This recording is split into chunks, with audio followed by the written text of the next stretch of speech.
The fern stitch is a beautiful stitch and it's versatile. So you can make a straight stitch like used for a border here. And here's one with a tail. You can have a little bit of a curve to it. You can make it round.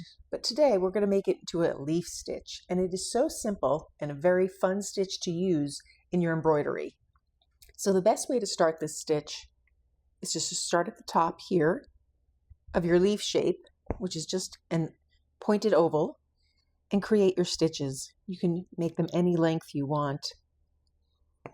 And then your choice is to create all your stitches first, or just start coming down from each side of the leaf, varying the size stitches according to the width of that particular size of the leaf. I like this stitch because the top stitches are closer together and you can really make this a wide leaf or a shorter leaf, stubby leaf, and it's beautiful. And you come up with your next stitch here and continue this again and again. So it creates the veining, which makes it look like a skeleton leaf. This is really effective on fabric, so if you have a special fabric and you want to emphasize the skeleton of the leaf, the veining, this is the way to go.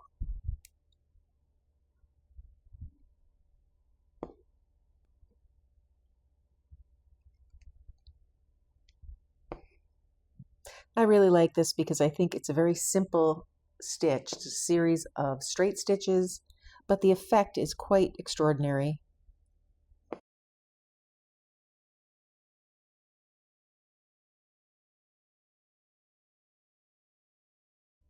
And when you remove the ink from the sides, and when you're done, you have a beautiful leaf shape. You can outline it with little straight stitches if you want, or back stitches, but you have a beautiful shaped leaf.